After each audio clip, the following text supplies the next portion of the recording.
ಇತ್ತೀಚೆಗೆ ಚಿಕ್ಕಮಗಳೂರಿನಲ್ಲಿ ಲಘು ವಿಮಾನ ಒಂದು ಹಾರಾಡ್ತಿದೆ ಅಂಥೇಳಿ ಒಂದಿಷ್ಟು ಗೊಂದಲ ಸೃಷ್ಟಿಯಾಗಿತ್ತು. ಆಮೇಲೆ ಅದು ಸುದ್ದಿಗಳ ರೂಪದಲ್ಲಿ ಪ್ರಕಟ ಆದಮೇಲೆ ಅದು ಅದಿರು ನಿಕ್ಷೇಪಗಳ ಒಂದು ಸರ್ವೇಕ್ಷಣೆಯಲ್ಲಿ ವಿಮಾನ ಹಾರಾಟ ಆಗ್ತಿದೆ ಅಂತ ಹೇಳಿ ಅಲ್ಲಿನ DC ಅವರು ಹೇಳ್ತಾರೆ. ಶಿವಮೊಗ್ಗದಲ್ಲೂ ಕೆಲವು ಭಾಗದಲ್ಲಿ ಈಗ ಆ ಥರದ್ದೊಂದು ಲಘು ವಿಮಾನ ಹಾರಾಡ್ತಿದೆಯಂತೆ. ಇಲ್ಲೂ ಕೂಡ ಅದೇ ತರದ ಒಂದು ಸರ್ವೆ ನಡೀತಿರ್ಬೋದೇನೋ. ಈ ಮಲೆನಾಡು, ಈ ಪರಿಸರ, ಈ ಕಾಡು ಇದೆಲ್ಲ ಈಗ ಶುರು ಆಗುತ್ತೆ ನೋಡಿ. ನಮಗೆ ಬರುವಂತ ಸಾಕಷ್ಟು ಪ್ರಕರಣಗಳಲ್ಲಿ ದ್ವೇಷಕ್ಕೋಸ್ಕರ ಪರಿಸರದ ಕಾಳಜಿ ತೋರಿಸುವಂತಹ ಗುಣ ಹೆಚ್ಚಾಗ್ತಿದೆಯೇ ಹೊರತು ನಿಜವಾಗ್ಲೂ ಇದು ನಮ್ಮ ಕಾಡು ನಮಗೆ ಉಳ್ಕೊಬೇಕು ಅನ್ನುವಂತಹ ಮತ್ತೆ ನಮ್ಮ ಪರಿಸರ ಹೀಗೆ ಇರಬೇಕು ಅನ್ನುವಂಥ ಒಂದಿಷ್ಟು ಜವಾಬ್ದಾರಿ ಇಲ್ಲ. ಜವಾಬ್ದಾರಿ ಅನ್ನೋದಕ್ಕಿಂತ ನಮಗೆ ಕಾಡಿನ ಮೇಲೆ ಒಂದು ಋಣ ಇರಬೇಕಿತ್ತು. ಯಾಕೆ ಅಂತಂದ್ರೆ ಕಾಡು ಇರೋದ್ರಿಂದ ನಮಗೆ ಮಲೆನಾಡಿಗರು ಒಂಥರ ವಿಶೇಷವಾದಂಥ ಒಂದಿಷ್ಟು ಗೌರವ, ಸಾಹಿತ್ಯ, ಸಂಸ್ಕೃತಿ ಎಲ್ಲದೂ ಕೂಡ ವಿಭಿನ್ನವಾಗಿ ನಮಗೆ ಕೊಟ್ಟಿರುವಂಥದ್ದು ಈ ಪರಿಸರ, ಈ ಕಾಡು. ನಮಗೆ ಜ್ಞಾನಪೀಠ 2 ಪ್ರಶಸ್ತಿಗಳು ನೋಡಿ ಬಂದಿದೆ. ಹೀಗೆ ಇರುವಂತಹ ಒಂದು ಪರಿಸರವನ್ನ ಹಾಳು ಮಾಡಬೇಕಾದ್ರೆ ಬರೀ ದ್ವೇಷಕ್ಕೋಸ್ಕರ ನೋಡೋದು, ಆಮೇಲೆ ಆಗುಂಬೆ ಸುರಂಗ ಮಾರ್ಗ ಮಾಡ್ತೀನಿ ಅಂದ ತಕ್ಷಣ ಯಾರಾದರೂ ಅದ್ರ ವಿರುದ್ಧ ಮಾತಾಡ್ತಿದ್ರ ಅವ್ರ ವಿರುದ್ಧ ಮಾತಾಡೋದು, ರಾಜಕಾರಣಿಗಳ ಬೆಂಬಲಿಗರು ಬಹಳ ಮುಖ್ಯವಾಗಿ. ಈಗ ನಿಕ್ಷೇಪಗಳದ್ದು ಸರ್ವೇಕ್ಷಣೆ ಮಾಡ್ತೀನಿ, ಸಮೀಕ್ಷೆ ಮಾಡ್ತೀನಿ ಅಂತ ಹೇಳ್ಬಿಟ್ಟು ಹೊರಟಾಗ ಈಗ ನಿಮಗೆ ಪರಿಸರದ ಬಗ್ಗೆ ಕಾಳಜಿ ಶುರುವಾಗುತ್ತೆ. ನಮ್ಮ ಪರಿಸರ ಹಾಳಾಗಬಾರ್ದು, ನಮ್ಮ ಕಾಡು ಹಾಳಾಗುತ್ತೆ ಅಂತ ಹೇಳಿ. ಮೊದಲಿಂದನೂ ಅಷ್ಟೇ ನಮಗೆ ಬರುವಂಥ ಕೆಲವು ಪ್ರಕರಣಗಳಲ್ಲಿ ಪಕ್ಕದ ಮನೆಯವನ ಮೇಲೆ ಅವನೇನಾದ್ರೂ ಮರಗಳನ್ನ ಕಡಿದ್ರೆ ಅಥವಾ ಅವನೇನಾದ್ರು ನಾಶ ಮಾಡಿದ್ರೆ ಅವಾಗ ಪರಿಸರ ಕಾಳಜಿ, ಅಥವಾ ಊರು ಕ್ರಷರ್ ಏನಾದ್ರು ಬಂದಾಗ, ಜಲ್ಲಿ ಕ್ರಷರ್ಸ್ಗಳು ಅಥವಾ ಕ್ವಾರಿಗಳು ಅವೆಲ್ಲ ಶುರುವಾದಾಗ ಅವಾಗ ನಿಮಗೆ ಪರಿಸರದ ಕಾಳಜಿ ಬರುತ್ತೆ. ಅದನ್ನು ಬಿಟ್ಟು ಬೇರೆ ಏನಕ್ಕೂ ನೀವು ಅದ್ರ ಬಗ್ಗೆ ಮಾತಾಡೋದಿಲ್ಲ. ಹಿಂಗೆ ಹೋಗ್ತಾ ಹೋಗ್ತಾ ಹೋದ್ರೆ ಇದೆಲ್ಲ ಯಾರಿಗೆ ಮಾಡಬೇಕಾಗಿದೆ? ನೆಮ್ಮದಿಯಿಂದ ಜೀವನ ಮಾಡ್ತಿರುವಂತಹ ಪಶ್ಚಿಮ ಘಟ್ಟ ಸಾಲಿನಲ್ಲಿರುವಂತಹ ಯಾವುದೇ ಜನರಿಗೆ ಇನ್ನು ಮುಂದೆ ಒಳ್ಳೆ ದಿನಗಳಂತೂ ಇರೋದಿಲ್ಲ. ಯಾಕೆಂದ್ರೆ ಈಗ ನೋಡಿ ದಿವಾಳಿ ಸರ್ಕಾರಗಳು ಯಾರನ್ನ ಅವರು ಪೋಷಣೆ ಮಾಡೋದಕ್ಕೆ ಹೊರಟಿದ್ದಾರೆ. ಇವತ್ತು ಹೆದ್ದಾರಿ ನಮ್ಮ ಮನೆಯ ಚರಂಡಿ ಹತ್ರ ಇರುವಂಥದ್ದು ನಾಳೆ ಅಂಗಳಕ್ಕೆ ಬರುತ್ತೆ. ಅದು 2 ಲೇನು 4 ಲೇನು ಎಲ್ಲ ಆಗಿ ನಾಳೆ ನಮ್ಮ ಮನೆನೇ ಇರೋದಿಲ್ಲ. ಯಾರಿಗಾಗಿ ಯಾರು ಓಡಾಟಕ್ಕೆ ಮಾಡ್ತಿದ್ದಾರೆ, ನಮಗೆ ಈ ಸೂಕ್ಷ್ಮ ವಿಷಯಗಳು ಗೊತ್ತಿರಬೇಕು. ಅದಕ್ಕಾಗಿ ನಾವು ಹೇಳ್ತಿರೋದು, ನೀವು ಯಾವುದೇ ಅಭಿವೃದ್ಧಿ ಕೆಲಸಗಳ ಹಿಂದೆ ಅದೊಂದು ಲೂಟಿ ಯೋಜನೆ ಆಗಿರುತ್ತೆ. ಇವ್ರು ಯಾರು ಕೂಡ ದಶಕಗಳ ಕಾಲ ಯೋಜನೆ ಇರುವಂತೆ ಯಾರು ಮಾಡೋದಿಲ್ಲ. ಆಗಾಗ ಬಜೆಟ್ ನಲ್ಲಿ ಫಂಡ್ ಬರ್ತಾ ಇರಬೇಕು, ಅದನ್ನು ಹೊಡಿತಾ ಇರಬೇಕು. ಈ ರಾಜಕಾರಣಿಗಳ ಕುಟುಂಬದವರು ಶ್ರೀಮಂತರಾಗಿಯೇ ಉಳಿಬೇಕು. ಈ ತರ ಪರಂಪರೆ ಮುಂದುವರಿತಾನೆ ಬರ್ತಾ ಇದೆಯೇ ಹೊರತು ಬಡವನಾಗೇ ಇರ್ತಾನೆ. ಶರಾವತಿ ಸಂತ್ರಸ್ತರು ಯಾರು ಕೂಡ ಆ ಭಾಗದಲ್ಲಿ ಇರುವಂತವ್ರು, ಈ ಶರಾವತಿ ಕಣಿವೆಯಲ್ಲಿ ಯಾರು ಕೂಡ ದೊಡ್ಡ ಒತ್ತುವರಿದಾರಲ್ವಲ್ಲ. ಅವ್ರು ಹೆಂಗಿದ್ರು ಹಂಗೆ ಇದ್ರು. ಅವನ್ನೆಲ್ಲ ಊರ್ ಬಿಡಿಸ್ತಿದ್ದಾರೆ, ಮನೆಗಳನ್ನೆಲ್ಲ ನಾಶ ಮಾಡ್ತಿದ್ದಾರೆ. ಅದ್ರ ಬಗ್ಗೆ ಯಾರು ಮಾತನಾಡೋದಿಲ್ಲಲ್ಲ. ಇಂಥ ಸಮಸ್ಯೆಗಳು ಬಂದಾಗ ಪರಿಸರ ಕಾಳಜಿ ಬರುತ್ತೆ.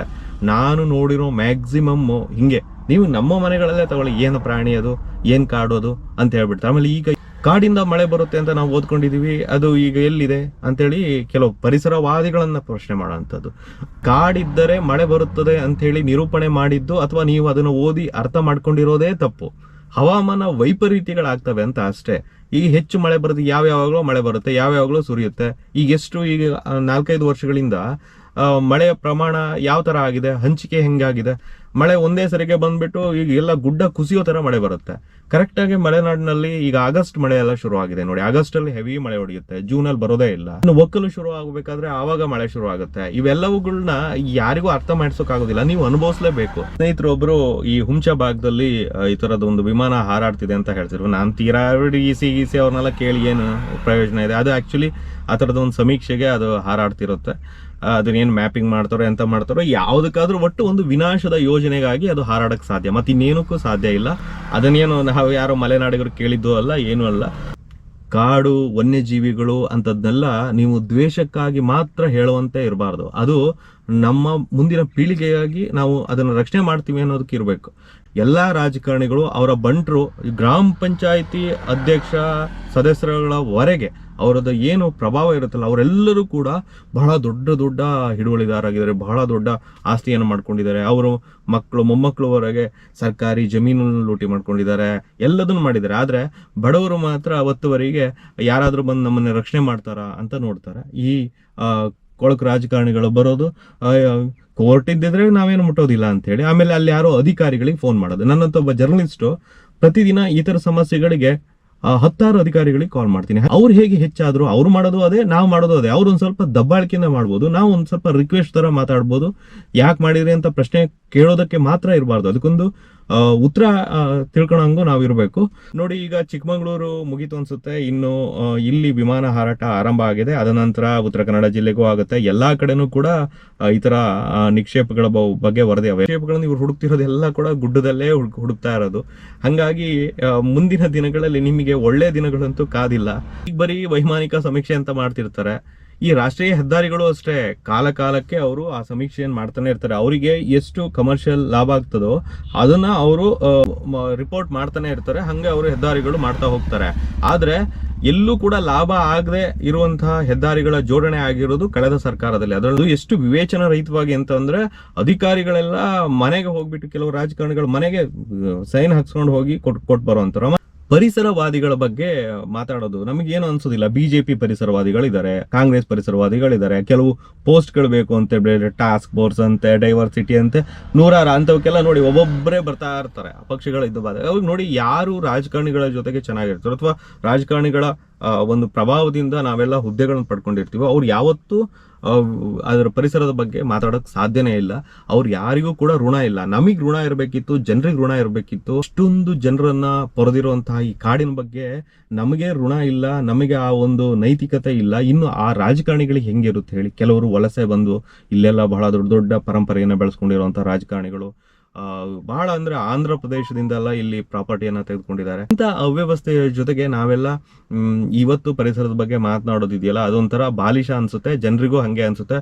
ಯಾರನ್ನೋ ನೋಡ್ಕೊಂಡ್ಬಿಟ್ಟು ಯಾರೋ ಎತ್ತುವಳಿನ ಯಾರೋ ಒಬ್ಬನ ಅವನು ಯಾರೋ ಕ್ರಷರ್ ದುಡ್ಡು. ಕೆಲವರು ಪರಿಸರವಾದಿಗಳ ಮೂಲ ಅದರದ್ದು ಅಥವಾ ಅವ್ರದ್ದೆಲ್ಲ ಗೊತ್ತಿಲ್ಲ ನಮಗೆ. ಆದ್ರೆ ಅವ್ರು ಯಾವತ್ತು ಕೋರ್ಟ್ ಮೂಲಕ ಹೋರಾಡಿ ಇದ್ರು ಬಹಳ ಕಡಿಮೆ, ತುಂಬಾ ಕಡಿಮೆ. ಥರ ಕೋರ್ಟಿಗೆಲ್ಲ ಹೋಗಿ ಪ್ರಾಜೆಕ್ಟ್ ನಿಲ್ಲಿಸಿ ಜನರಿಗೆ ಉಪಯೋಗ ಮಾಡುವಂತಹ ಪರಿಸರವಾದಿಗಳದ್ದು ಬಹಳ ಬೆರಳೆಣಿಕೆ ಜನ.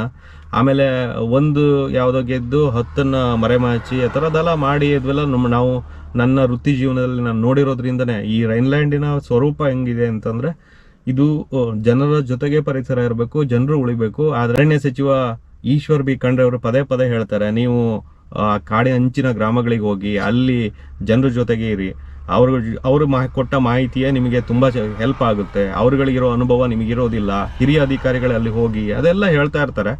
ಅವ್ರು ಹೇಳೋದು ಕರೆಕ್ಟ್ ಇದೆ, ಅವರಿಗೂ ಯಾರೋ ತಜ್ಞರು ಯಾರೋ ಕೊಟ್ಟಿರ್ತಾರೆ. ಆದ್ರೆ ಅವರು ಆ ಅಧಿಕಾರಿಗಳನ್ನ ಮಾನಿಟರ್ ಮಾಡಲೇಬೇಕು. ನೋಡಿ, ಅದು ಫಲಿತಾಂಶ ಬಂದ್ರೆ ಮಾತ್ರ ನೀವು ಇನ್ನೊಂದು ಮೀಟಿಂಗ್ ತಗೊಂಡು ಅಧಿಕಾರಿಗಳ ಜೊತೆಗೆ ಮಾತಾಡಕ್ ಸಾಧ್ಯ. ಹಿಂದಿನ ಮೀಟಿಂಗ್ ಅಲ್ಲಿ ಏನಾಗಿದೆಯೋ ಅದ್ರದ್ದು ಒಂದಿಷ್ಟಾದ್ರೂ ಫಲಿತಾಂಶ ಬೇಕಲ್ವಾ? ಇವತ್ತು ಆ ತರದ ಪರಿಸ್ಥಿತಿ ಇಲ್ಲ.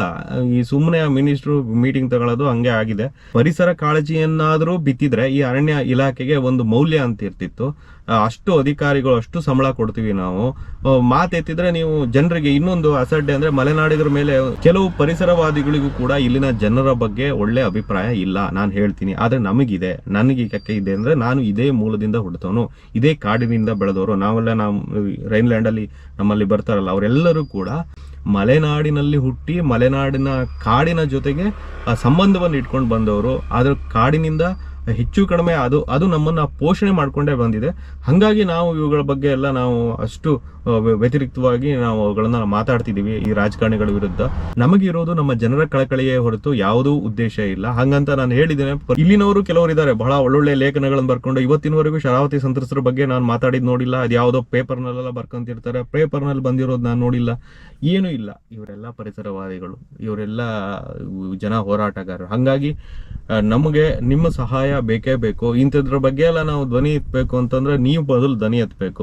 ನಾಳೆ ಎಲ್ಲರೂ ಆಯಕಟ್ಟು ಪ್ರದೇಶಗಳಲ್ಲಿ ಇವರೆಲ್ಲ ಮೈನಿಂಗ್ ಶುರು ಮಾಡಿದ್ರೆ ಅಥವಾ ಯಾವ್ದಾದ್ರು ಅದಿರು ನಿಕ್ಷೇಪಗಳನ್ನ ಕಂಡಿಡ್ಕೊಂಡ್ರೆ ಆವಾಗ ನೀವು ಬೀದಿಗಿಳಿದು ಹೋರಾಟ ಮಾಡಬೇಕಾದಂತ ಪರಿಸ್ಥಿತಿ, ಜೊತೆಗೆ ನಿಮ್ಮ ಜಮೀನು ಹೋಗ್ತಾ ಇರುತ್ತೆ. ಜೊತೆಗೆ ನೀವು ಈ ತರದ ಹೋರಾಟಕ್ಕೂ ಇಳ್ಕೋಬೇಕಾಗತ್ತೆ. ಎಲ್ಲಿಗೆ ಅಂತ ಹೋಗ್ತೀರಾ? ಮಲೆನಾಡಿನ ಮೂಲ ರಾಜಕಾರಣಿಗಳು ಈಗಾಗಲೇ ಒಂದು 400-500 ಎಕರೆ ಅಷ್ಟು ಪ್ರಾಪರ್ಟಿಗಳನ್ನ ಹೊಡ್ಕೊಂಡಿದ್ದಾರೆ. ಶರಾವತಿ ಸಂತ್ರಸ್ತರ ಹೆಸರಿನಲ್ಲಿ ಪ್ರಾಪರ್ಟಿಗಳಿದಾವಂತೆ, ನೆನಪಿರ್ಲಿ. ಅವೆಲ್ಲ ಮುಂದೆ ಯಾರಾದ್ರೂ ಮಾತನಾಡಿದಾಗ ಅವುಗಳನ್ನೆಲ್ಲ ನಿಮಗೆ ಹೇಳ್ತಾ ಹೋಗ್ಲೇಬೇಕು, ಹೇಳ್ತೀವಿ. ನೋಡಿ, ದ್ವೇಷಕ್ಕೋಸ್ಕರ ಯಾರು ಕೂಡ ಪರಿಸರ ಕಾಳಜಿಯನ್ನ ಇಟ್ಕೊಳಕ್ ಹೋಗಬೇಡಿ. ಆ ಒಂದು ಋಣ ಅಂತ ನಿಮಗೆ ಇರಬೇಕು. ಬಹಳ ಮುಖ್ಯವಾಗಿ ಮಲೆನಾಡಿಗರಿಗೆ, ನಮಗೆಲ್ಲರಿಗೂ ಕೂಡ ಪರಿಸರದ ಕಾಳಜಿ ಅದೊಂದು ಋಣ ಆಗಿರಬೇಕು. Thank you.